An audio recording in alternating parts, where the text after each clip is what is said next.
Hello friends, मैं आपको अवकलन के अनुप्रयोग में प्रश्नावली 6.1 का प्रश्न नंबर 11 हल कर रहा हूँ।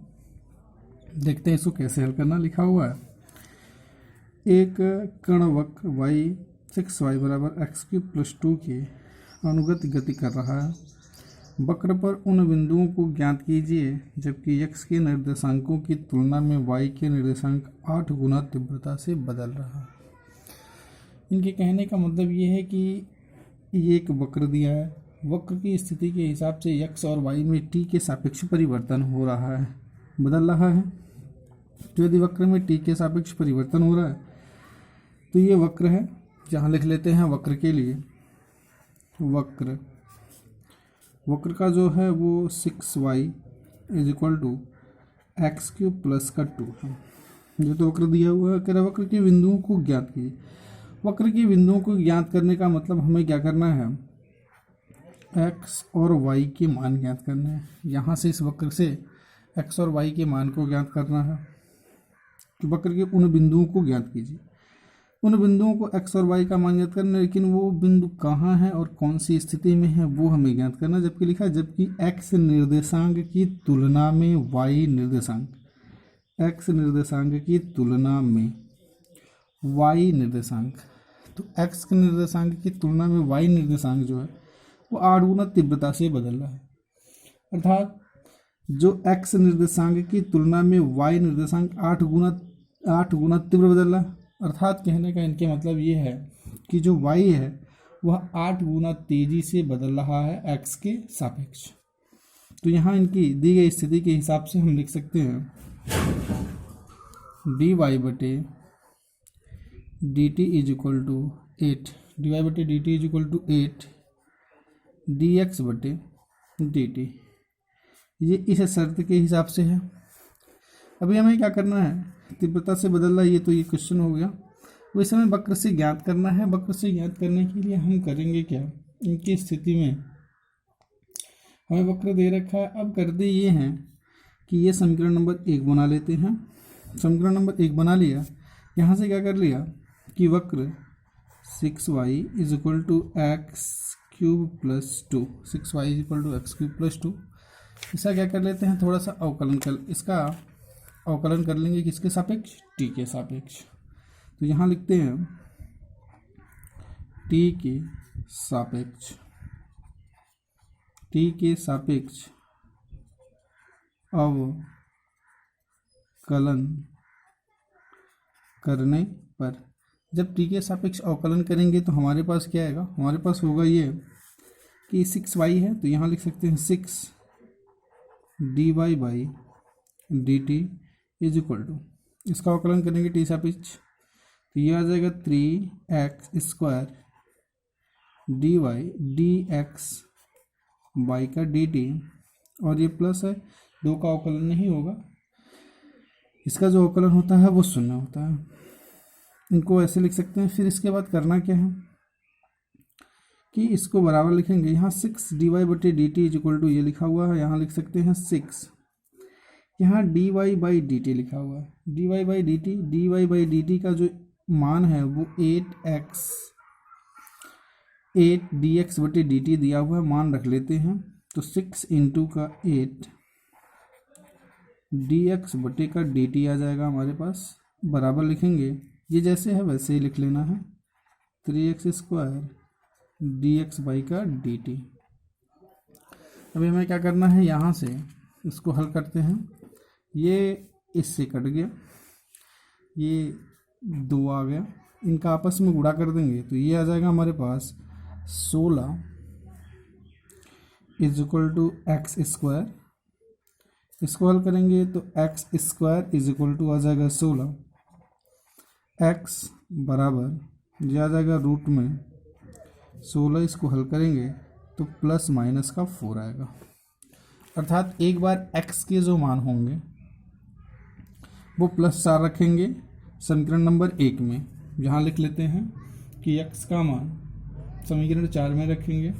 जहाँ लिखते हैं x का मान समीकरण 1 में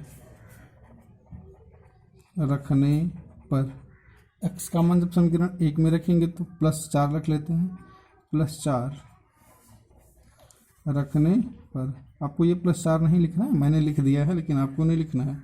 तो यहाँ होगा 6y = 4 का क्यूब प्लस का 2, तो ये आ जाएगा 6y = ये 4 चौका 16 चौका 64 प्लस 2 आ जाएगा। यहाँ 6y = 64 और 2 हो जाएगा 66 और 66 हो गया। इनको हल करेंगे तो y = आ जाएगा 66/6, ये आ जाएगा 11। तो जो हमारा पहला निर्देशांक है, जो वह बिंदु है, पहला बिंदु जो है वो हमारा पहला बिंदु है, पहला बिंदु x का मान जो है वो 4 है और y का मान कितना हो गया, 11 हो गया। जबकि अब अगर हम दूसरा मान लेते हैं, दूसरे मान के लिए यहाँ लिखते हैं x = -4 समीकरण 1 में रखने पर, जब समीकरण 1 में रखेंगे तो हमारी स्थिति क्या आएगी, हमारी स्थिति ये आएगी कि 6y = -4 का क्यूब प्लस 2, तो 6y = यहाँ लिख देंगे ये माइनस का 64 होगा और प्लस का 2 होगा, ये घट जाएगा तो 6y = हमारे पास आ जाएगा 64, 64 में जो आ जाएगा माइनस का 62। y की वैल्यू निकालेंगे तो y बराबर आ जाएगा 62/6।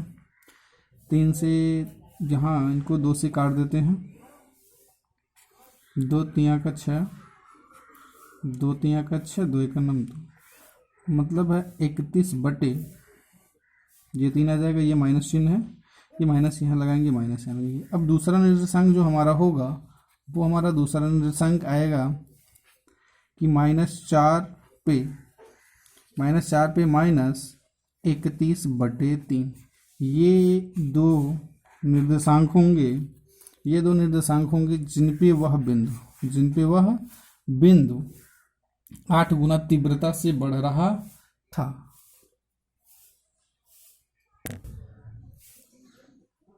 चलिए दोस्तों, इसी का ये सवाल नंबर 12 देखते हैं क्या है। सवाल नंबर 12 कह रहा है कि हवा के एक बुलबुले की त्रिज्या, हवा के एक बुलबुले की त्रिज्या का मतलब ये है कि हवा कि बुलबुला होगा जो गोलाकार होता है, बुलबुले की त्रिज्या 1/2 सेंटीमीटर प्रति सेकंड की दर से बढ़ रही है। ठीक है, बुलबुले का आयतन किस दर से बढ़ रहा है, बुलबुले का आयतन जो है वो किस दर से बढ़, मतलब आयतन में परिवर्तन हमसे पूछा जा रहा है। चलिए देखते हैं फिर यहाँ करना क्या है कि त्रिज्या 1/2 सेंटीमीटर की दर से बढ़ रही है, त्रिज्या है, तो माना बुलबुले की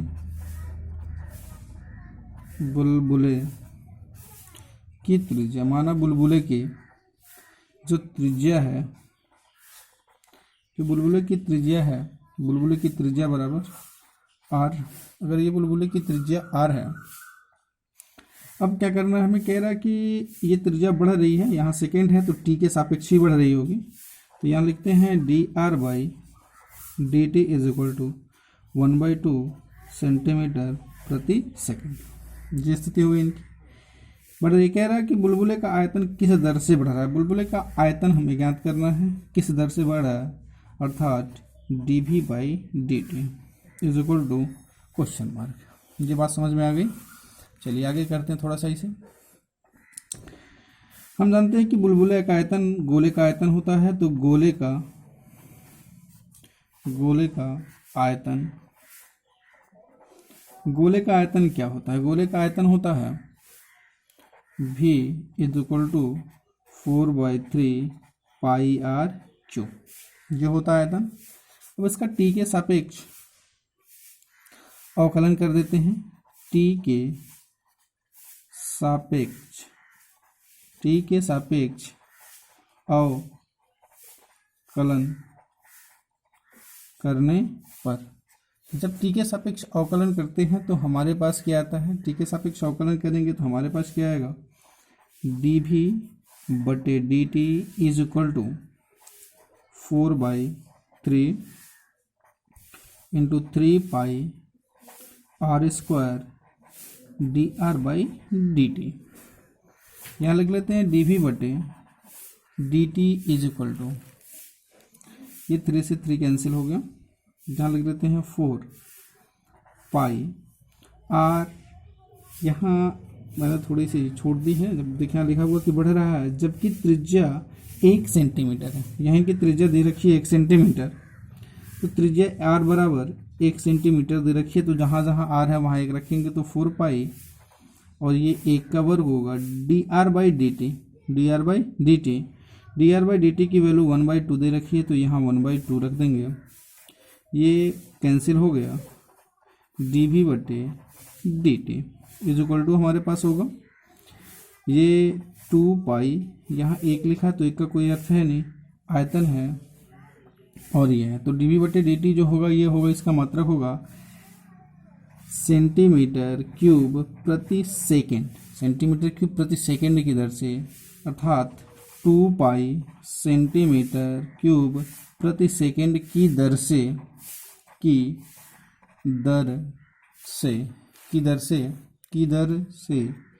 उसके आयतन में परिवर्तन हो रहा है,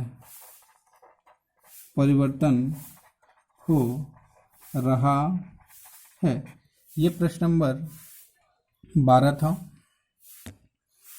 चलिए दोस्तों, इसके बाद ये प्रश्न नंबर 13 हल करते हैं, देखते हैं क्या है। कह रहा है कि एक गुब्बारा जो सदैव गोलाकार रहता है का परिवर्तनशील व्यास, इसका व्यास दे रखा है, यानी गोले का व्यास दे रखा है, गुब्बारा है जो गोलाकार ही होगा, गोले का आकार, तो गोले का व्यास हमको दे रखा है, जिसे डी इंडिकेट कर देते हैं, 3/2 2x प्लस का 1। कह रहा x के सापेक्ष आयतन के परिवर्तन की दर ज्ञात कीजिए, x के सापेक्ष आयतन के परिवर्तन की दर ज्ञात करनी है, अर्थात हमें dv बटे dx की वैल्यू बतानी है, dv बटे dx की वैल्यू बतानी है। चलिए, हम जानते हैं कि v आयतन बराबर जो होता है 4/3 पाई r क्यूब, ये जो r होती है ये त्रिज्या होती है, तो इस त्रिज्या में यहाँ इसका व्यास दिया है, हम जानते हैं कि व्यास क्या होता है, व्यास के लिए यहाँ से लिख सकते हैं r बराबर d/2, जो होती है त्रिज्या, r बराबर d/2, व्यास दिया हुआ है, ये व्यास होता है, अर्थात ये लिख सकते हैं व्यास, ठीक है। यहाँ से r बराबर d/2 करेंगे तो हमारे पास क्या आ जाएगा, 3/2 2x प्लस का 1 और ये पूरे के बटे 2, तो यहाँ r बराबर आ जाएगा 3/4 2x प्लस 1। ये हमारी त्रिज्या निकल के आ गई। अगर ये हमारी त्रिज्या निकल के आ गई तो अभी हमें क्या करना है, हमें हमारी स्थिति बतानी है। यहाँ से यहाँ लिख लेते हैं x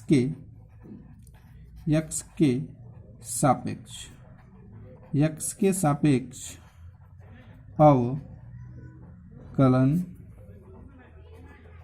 करने पर, जब हम x के सापेक्ष अवकलन करेंगे तो ये dv बटे dx होगा, इज इक्वल टू होगा dv बटे dx होगा, इज इक्वल टू होगा।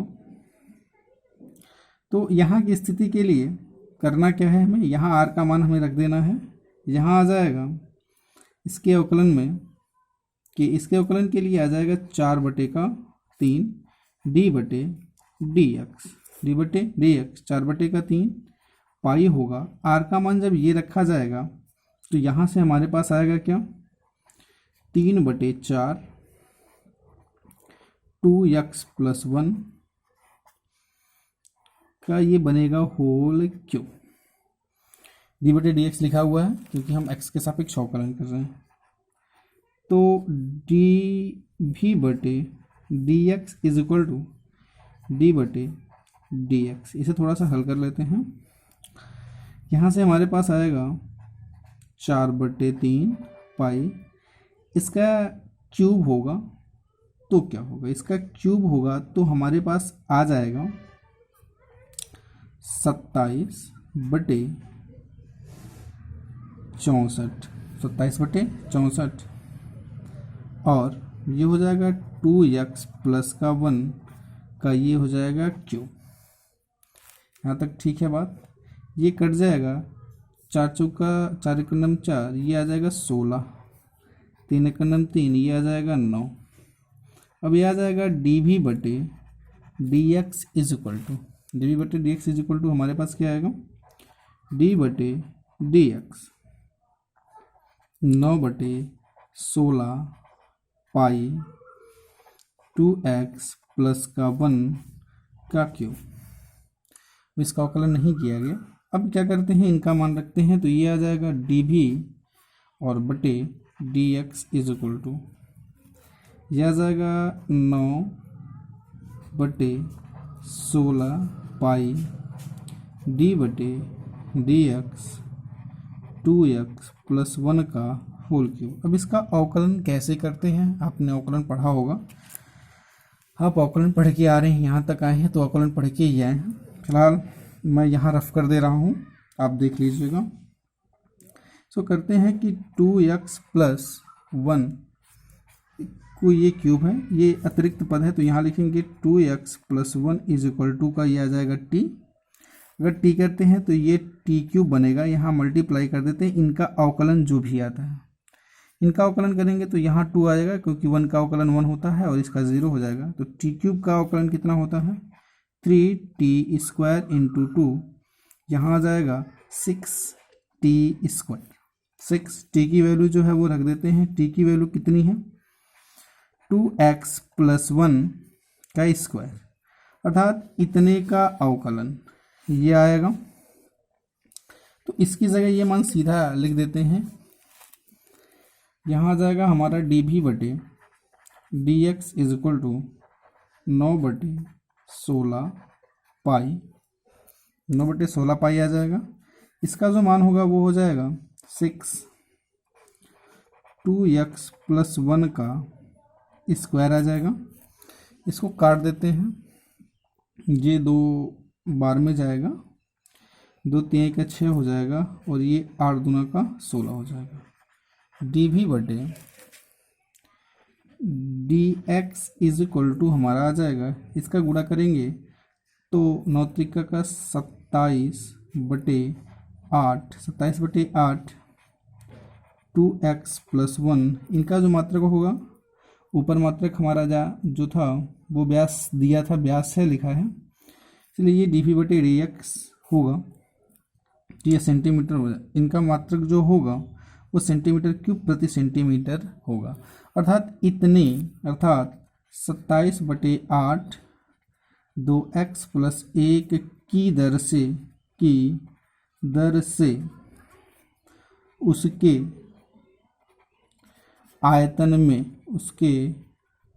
आयतन में परिवर्तन हो रहा है, परिवर्तन हो रहा है।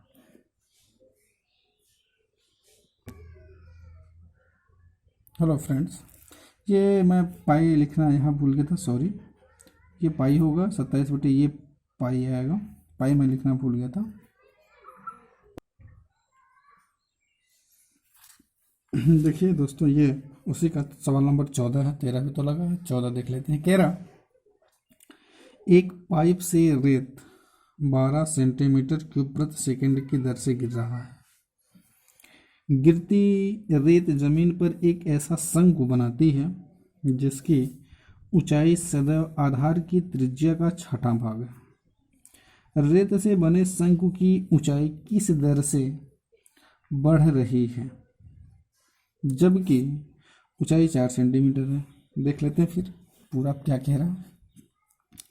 कह रहा, एक पाइप रेत से 12 सेंटीमीटर क्यूब प्रति सेकेंड की दर से गिर रहा है। यहाँ जो मात्रक है वो सेंटीमीटर क्यूब प्रति सेकेंड है। यहाँ जो मात्रक लिखा हुआ है और जो मात्रक है वो क्या लिखा है, यहाँ जो मात्रक लिखा है वो दिख रहा है सेंटीमीटर क्यूब।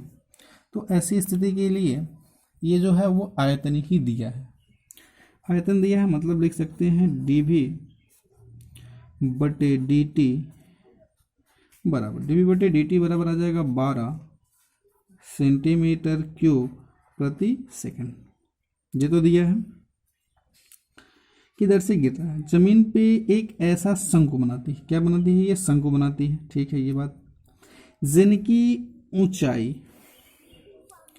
तो अगर ये एक शंकु है तो शंकु की ऊंचाई होगी, तो अगर शंकु है, शंक्वाकार है, तो शंकु की ऊंचाई अगर h हो, शंकु की ऊंचाई अगर h हो, तो हम यहाँ लिख सकते हैं, कह रहा है कि जिनकी ऊंचाई सदैव, जिनकी ऊंचाई का मतलब h, जिनकी ऊंचाई सदैव आधार की त्रिज्या, आधार की त्रिज्या को r से डिनोट करते हैं, तो r सदैव आधार की त्रिज्या का छठा भाग है। छठे भाग का मतलब ये हो गया कि 1/6। छठे भाग का मतलब हो गया 1/6, क्योंकि यहाँ लिखा हुआ ऊंचाई सदैव, ऊंचाई का मतलब h हो गया, सदैव आधार की त्रिज्या, आधार की त्रिज्या r हो गई, त्रिज्या का छठा भाग है। छठा भाग का मतलब 1/6, ये आपस में बराबर होंगे। अब यहाँ से अगर लिखें तो 6h = का हम r लिख सकते हैं, अर्थात r की जगह पे हम 6h लिखेंगे, ठीक है। कह रहा कि छठा भाग, रेत से बने शंकु की ऊंचाई किस दर से बढ़ रही है? शंकु की ऊंचाई किस दर से बढ़ रही है, अर्थात हमें ज्ञात क्या करना है? हमें ज्ञात करना है dH बटे dt, ये किस दर से बढ़ रही है, dH बटे dt हमें ज्ञात करनी है।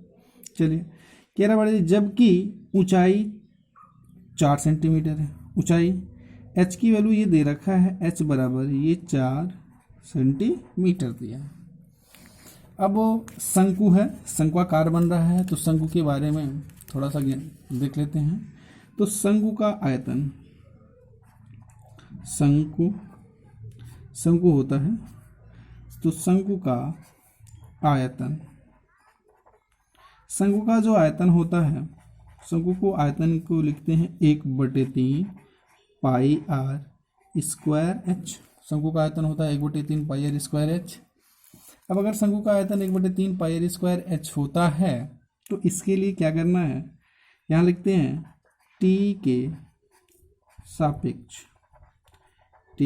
सापेक्ष अवकलन करने पर, t के सापेक्ष अवकलन करने पर, जब t के सापेक्ष अवकलन करेंगे तो ये dv बटे dt बराबर 1/3, यहाँ जाएगा, ये आ जाएगा 1/3, 1/3 पाई, 1/3 पाई आ जाएगा। इसके बाद इसको थोड़ा सा भी अवकलन ना किया जाए, अवकलन करने से पहले थोड़ा सा हल कर लेते हैं, फिर अवकलन करते हैं।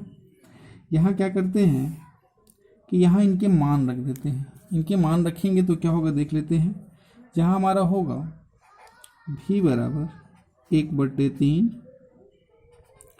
पाई r स्क्वायर h, यहाँ से लिख सकते हैं v बराबर 1/3। जब v बराबर 1/3 लिखेंगे, यहाँ पाई होगा r की जो वैल्यू है यहाँ से निकाल लेते हैं, क्योंकि यहाँ लिखा हुआ है r = 6h, तो यहाँ लिख लेते हैं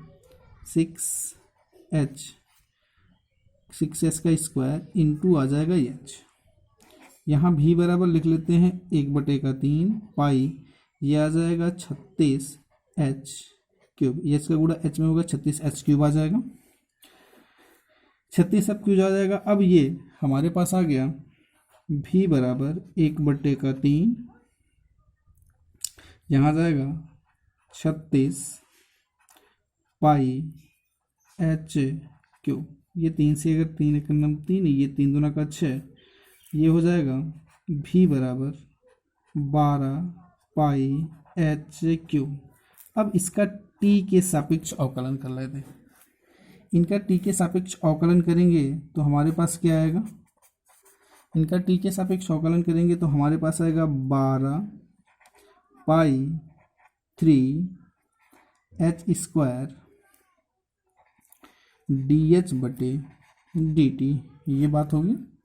अब इसके बाद यहाँ क्या होगा, डी वी बटे d t is equal to, अब यहाँ आ जाएगा ये 12 का 36 पाई एच का जो मान है वो 4 दिया ही है, यहाँ मान लिख देते हैं 4 का वर्ग होगा ये, डी एच बटे डी टी, डी एच बटे डी टी हमें तो ज्ञात करनी है। यहाँ डी वी बटे डी टी, डी वी बटे डी टी की वैल्यू ऊपर दे रखा है, डी वी बटे डी टी की जो वैल्यू है वो कितनी है 12, तो ये हो जाएगा 12। ये सारे पक्षांतर होंगे तो बटे होंगे, ये आ जाएगा 36 पाई गुणे, ये आ जाएगा 4 चौका 16 इज इक्वल टू का डी एच बटे डी टी, डी एच बटे डी टी, ये काट देते हैं, यहाँ आ जाएगा 4 चौका 16, ये आ जाएगा 4 3 का 12, ये आ जाएगा 3 का नम 3, 3 का नम 3 और 3 दूना का 6। इसको हल करेंगे तो ये आ जाएगा 12 चौका 48 पाई, 48 पाई बराबर डी एच बटे डी टी, अर्थात इसके ऊंचाई में परिवर्तन की दर, ऊंचाई में परिवर्तन की दर, तो ऊंचाई में परिवर्तन की दर होगी ये होगी, इनका जो मात्रक होगा वो क्या होगा, ऊंचाई में परिवर्तन की दर होगी, इसका जो मात्रक होगा वो हो जाएगा डी एच बटे डी टी बराबर 1/48 पाई सेंटीमीटर प्रति सेकंड की दर से, सेंटीमीटर प्रति सेकंड की दर से इसमें वृद्धि हो रही है। यदि आपको ये वीडियो पसंद आया तो इस वीडियो को लाइक करिए और हमारे चैनल को सब्सक्राइब करिए और अधिक से अधिक अपने दोस्तों में इस वीडियो को शेयर करें। धन्यवाद।